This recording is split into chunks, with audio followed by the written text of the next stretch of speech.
नमस्कार दोस्तों, स्वागत है आपका अपने चैनल नॉलेज बुक में। आज हम बात करने वाले हैं कुछ ऐसे प्रश्नों की जो परीक्षा में बार बार पूछे जाते हैं। तो दोस्तों चलिए बिना किसी देरी के शुरू करते हैं। पहला क्वेश्चन है, पुलित्जर पुरस्कार किस क्षेत्र में दिए जाते हैं? तो दोस्तों पुलित्जर पुरस्कार पत्रकारिता के क्षेत्र में दिए जाते हैं। आपको एक बात और ध्यान रखने वाली है दोस्तों कि पत्रकारिता के क्षेत्र में 1917 से दिए जाते हैं दोस्तों। तो चलिए दूसरे क्वेश्चन की तरफ। दक्षिण भारत की सबसे ऊंची चोटी कौन सी है? तो दोस्तों दक्षिण भारत की सबसे ऊंची चोटी अनायमुदी है। अनायमुदी दक्षिण भारत की सबसे ऊंची चोटी है, जिसकी हाइट दोस्तों, जिसकी लंबाई 2695 मीटर है। और दोस्तों यह अनायमुदी केरल के इडुक्की विलेज में, इडुक्की ज़िले में दोस्तों स्थित है। तो दोस्तों अगले क्वेश्चन में चलते हैं। तीसरा क्वेश्चन, हड़प्पा सभ्यता की खोज किसने की? दोस्तों हड़प्पा सभ्यता की खोज दयाराम साहनी ने की, और दोस्तों ये 1921 में। दोस्तों यहाँ से एक और क्वेश्चन बनता है कि राखलदास बनर्जी जो थे वो मोहनजोदड़ो के खोजकर्ता थे। राखलदास बनर्जी, ये सेकेंड ऑप्शन, ये थे मोहनजोदड़ो के। तो दोस्तों यहाँ से आपके दो क्वेश्चन बन जाते हैं मोहनजोदड़ो के। चौथे क्वेश्चन पे चलते हैं दोस्तों।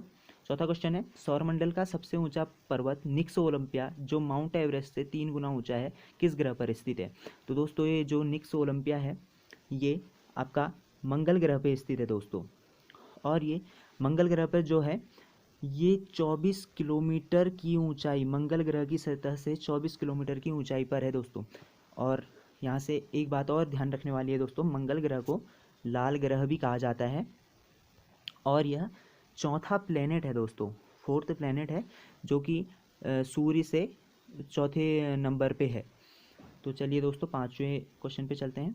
2.5 दिन का झोपड़ा नामक मस्जिद का निर्माण किसने करवाया? तो दोस्तों 2.5 दिन, इसको कहीं कहीं पर दोस्तों 2.5 दिन भी लिखा होता है, तो आपको कंफ्यूज नहीं होना है। 2.5 दिन। तो पांचवें क्वेश्चन का जो करेक्ट ऑप्शन है दोस्तों बी है, कुतुबुद्दीन ऐबक। अब दोस्तों बहुत बार इससे ये भी आ जाता है कि इसकी नींव कब रखी गई? तो इसकी नींव रखी गई दोस्तों 1992 में, और इसका निर्माण पूरा हुआ वो हुआ 1199 में दोस्तों। और ये कुतुबुद्दीन ऐबक था कौन? कुतुबुद्दीन ऐबक था मोहम्मद गौरी का गवर्नर दोस्तों, मोहम्मद गौरी का गवर्नर। और ये जो 2.5 दिन का झोपड़ा है दोस्तों ये है अजमेर में, राजस्थान में, राजस्थान के अजमेर में दोस्तों। सिक्स्थ क्वेश्चन पे चलते हैं। सिक्स्थ क्वेश्चन है कि मिड डे मील मध्याह्न भोजन योजना की शुरुआत कब हुई? तो दोस्तों जो सिक्स्थ क्वेश्चन का राइट आंसर है वो है डी, 1995। इसकी शुरुआत दोस्तों 15 अगस्त को हुई, 15 अगस्त 1995 दोस्तों। अगले क्वेश्चन पे चलते हैं। विश्व का सबसे बड़ा लोकतंत्र वाला देश कौन सा है दोस्तों? ये आपको जानकर बड़ी खुशी होगी दोस्तों कि विश्व का सबसे बड़ा लोकतंत्र वाला देश भारत है दोस्तों। और भारत के बारे में दो चीज़ें और नोट कर लीजिए। भारत जो है सेकेंड लार्जेस्ट कंट्री है पॉपुलेशन पे, ठीक है। और 7th है दोस्तों एरिया। अगर पूरे वर्ल्ड में देखा जाए तो एरिया के बेसिस पे ये भारत 7th नंबर पे है, और पॉपुलेशन पे 2nd नंबर पे। 8वां क्वेश्चन है, मुमताज़ महल का असली नाम क्या था? दोस्तों मुमताज़ महल का असली नाम अर्जुनमंद बानो बेगम था दोस्तों। और जो मुमताज़ महल थी ये इनके जो पति का नाम था वो था शाहजहाँ। शाहजहाँ इनके पति का नाम था दोस्तों। अब 9वें क्वेश्चन पे, किस तापमान पर जल का घनत्व अधिकतम होता है? तो दोस्तों यहाँ पर बहुत बच्चे गलती कर देते हैं, वो 0 डिग्री सेल्सियस कर देते हैं, जो कि बिल्कुल गलत है। इसका जो एकदम सही आंसर है वो है दोस्तों 4 डिग्री सेल्सियस, ऑप्शन डी। और जल का घनत्व यहीं पर सबसे ज़्यादा होता है, घनत्व मतलब डेंसिटी, ठीक है दोस्तों। तो आगे चलते हैं 10वें क्वेश्चन की तरफ। जल गैस किसका मिश्रण है? दोस्तों जल गैस जो है, जल गैस है सी, हमारा CO&H2 का है दोस्तों, ये आप नोट कर लीजिएगा। 11th क्वेश्चन पे चलते हैं। भारी जल का रासायनिक सूत्र क्या होता है? तो दोस्तों भारी जल जो होता है ये हैवी वाटर होता है, हैवी वाटर। और दोस्तों ये इसका सी ऑप्शन एकदम करेक्ट है, D2O। और दोस्तों यहाँ पर नोट डाउन करने वाली बात यह है कि जो D2O का अणुभार है वो अणुभार 20 होता है। ठीक है, 12वें क्वेश्चन पे चलते हैं। एक नाभिकीय रिएक्टर में भारी जल का क्या कार्य है? तो दोस्तों एक नाभिकीय रिएक्टर में जो भारी जल का कार्य होता है वो होता है न्यूट्रॉन को अवशोषित कर देता है। तो इस कारण क्या होता है कि न्यूट्रॉन की गति कम हो जाती है। तो ऑप्शन एकदम करेक्ट है दोस्तों। आगे चलते हैं, 13वां क्वेश्चन। ड्यूस शब्द किस खेल से संबंधित है? तो दोस्तों जो ड्यूस शब्द है वो है आपका टेनिस खेल से संबंधित है।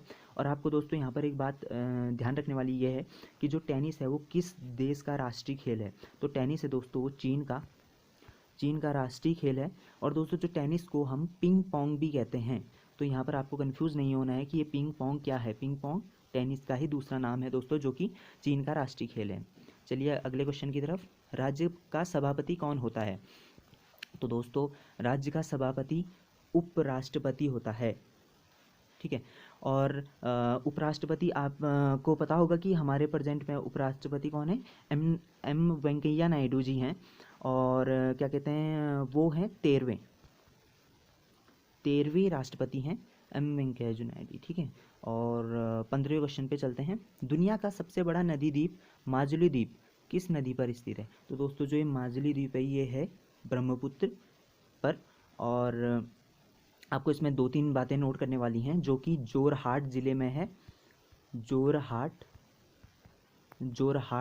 ज़िले में है, जो कि जोरहाट ज़िले के नॉर्थ भाग मतलब उत्तरी भाग में स्थित है माजुली द्वीप। ठीक है दोस्तों, और जोरहाट ज़िला कहाँ हो गया आपका? आसाम में हो गया। तो दोस्तों आगे चलते हैं, 16वां क्वेश्चन। एलिसा जांच किस रोग की पहचान करती है?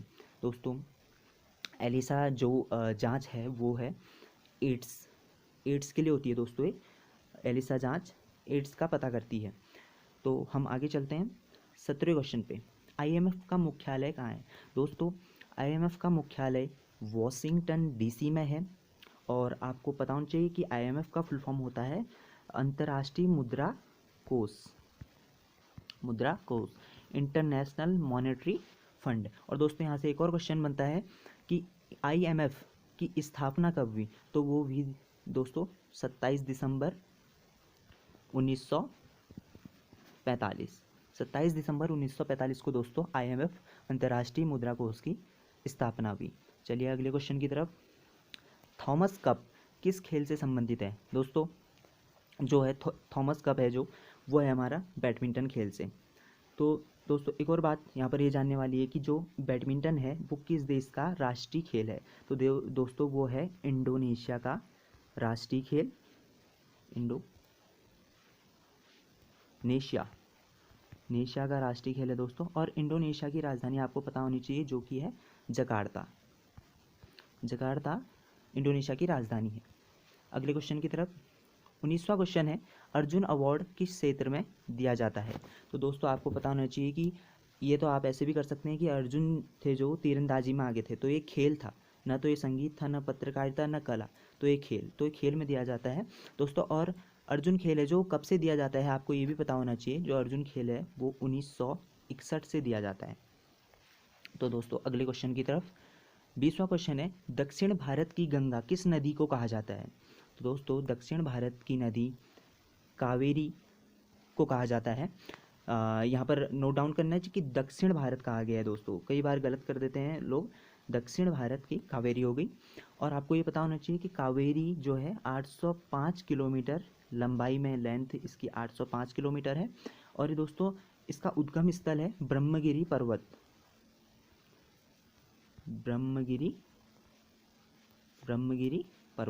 ठीक है दोस्तों, अगले क्वेश्चन की तरफ। 21वां क्वेश्चन, आत्मघाती थैली किसे कहा जाता है? तो दोस्तों आत्मघाती थैली लाइसोसोम को कहा जाता है। अब इसको आत्मघाती थैली क्यों कहते हैं दोस्तों, इसको ध्यान में रख लीजिए। ये क्या होता है, जब भी कोई कोशिका क्षतिग्रस्त हो जाती है या फिर पुरानी हो जाती है, तो लाइसोसोम उसको क्या कर लेता है, डाइजेस्ट, उस कोशिका को पचा लेता है। तो दोस्तों अगले क्वेश्चन की तरफ। 22वां क्वेश्चन, स्वराज मेरा जन्मसिद्ध अधिकार है और मैं इसे लेकर रहूँगा, ये नारा किसने दिया? तो दोस्तों इसका एकदम करेक्ट आंसर है लोकमान्य बाल गंगाधर तिलक, ऑप्शन डी। चलिए क्वेश्चन 23 की तरफ। सिंगलीला राष्ट्रीय उद्यान इनमें से किस राज्य में स्थित है? तो दोस्तों सिंगलीला राष्ट्रीय उद्यान पश्चिम बंगाल। दोस्तों आप ये बात याद रखिएगा कि जो सिंगलीला राष्ट्रीय उद्यान है ये दार्जिलिंग ज़िले में है, दार्जिलिंग ज़िले में है दोस्तों, और पश्चिम बंगाल में हो गया है। और इसकी स्थापना दोस्तों 1986 में हुई थी। 24वां क्वेश्चन है, किस राज्य में राष्ट्रपति शासन का तात्पर्य है कि वह राज्य संचालित होता है? दोस्तों कभी भी किसी भी राज्य में अगर राष्ट्रपति शासन लगता है तो राष्ट्रपति के अधीन राज्यपाल उस स्टेट को चलाता है दोस्तों। और राष्ट्रपति शासन किस आर्टिकल के तहत लगता है दोस्तों? 356 आर्टिकल के अंदर राष्ट्रपति शासन का उल्लेख है। 25वां क्वेश्चन दोस्तों, राष्ट्रीय खेल दिवस कब मनाया जाता है? तो दोस्तों राष्ट्रीय खेल दिवस मनाया जाता है 29 अगस्त को। चलते हैं अगले क्वेश्चन की तरफ। 26, लॉन्ग वॉक टू फ्रीडम नामक पुस्तक के लेखक कौन है? तो दोस्तों इस पुस्तक के लेखक नेल्सन मंडेला, ऑप्शन बी। और नेल्सन मंडेला जी को भारत रत्न भी मिला हुआ है दोस्तों, और उनको भारत रत्न कब मिला? 1990 में। ये विदेशी थे जिनको दूसरे विदेशी थे जिनको भारत रत्न मिला दोस्तों। पहले थे खान अब्दुल गफ्फार खान जिनको 1987 में भारत रत्न मिला है दोस्तों। 27वें क्वेश्चन, वातावरण में प्रकाश का विसरण निम्नलिखित में से किस वजह से होता है? दोस्तों जो विसरण है इसका मतलब होता है डिफ्यूजन, और डिफ्यूजन जो लाइट का होता है दोस्तों वो धूल कण, ऑप्शन बी इसका करेक्ट आंसर है दोस्तों, उस वजह से होता है। तो 28वां क्वेश्चन है, टेलीविज़न के दूरस्थ नियंत्रण के लिए किस प्रकार के विद्युत चुंबकीय विकिरण का उपयोग किया जाता है? दोस्तों इसके लिए इसका बहुत अच्छा एग्जाम्पल मैं आपको पहले बता देता हूँ। इसका बहुत अच्छा एग्जाम्पल है रिमोट, जो आप टीवी को कंट्रोल करने के लिए करते हैं, और उनसे निकलता है दोस्तों अवरक्त इंफ्रारेड रेज निकलती हैं जिसकी वजह से वो काम करता है। 29वां क्वेश्चन है, किसी ठोस पदार्थ के बिना द्रव में बदले सीधे वाष्प अवस्था में परिवर्तन होने का जो प्रक्रिया है उसे क्या कहते हैं? तो दोस्तों इसका जो एकदम सही आंसर है वो है ऊर्ध्वपातन। इसको दोस्तों जो इंग्लिश में कहा जाता है इसको सब्लिमेशन कहते हैं, सब्लिमेशन कहा जाता है इसको। इसमें क्या होता है कि सॉलिड स्टेट से डायरेक्ट गैस स्टेट में चले जाती हैं चीज़ें, लिक्विड स्टेट में नहीं आती है, द्रव अवस्था में नहीं आती। दोस्तों हमारा लास्ट क्वेश्चन है और इस वीडियो का अंतिम क्वेश्चन है 30वां क्वेश्चन, एक स्वस्थ मनुष्य के शरीर का ताप कितना होता है? दोस्तों इसमें बहुत सारे क्वेश्चन इसी क्वेश्चन को बहुत तरीके से पूछा जाता है, तो इसका जो आंसर हो गया वो ऑप्शन ए हो गया।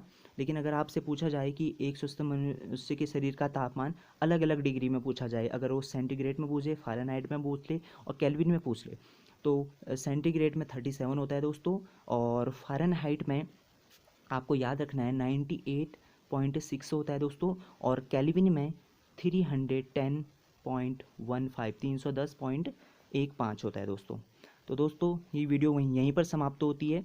अगर आपको ये वीडियो अच्छी लगी हो तो इस वीडियो को एक लाइक ज़रूर करें और कमेंट में बताएं कि आपको ये वीडियो कैसी लगी, और शेयर ज़रूर कीजिएगा दोस्तों, और इस चैनल को सब्सक्राइब ज़रूर करें। मैं यहाँ पर रोज़ ऐसी ही वीडियो लेके आता हूँ।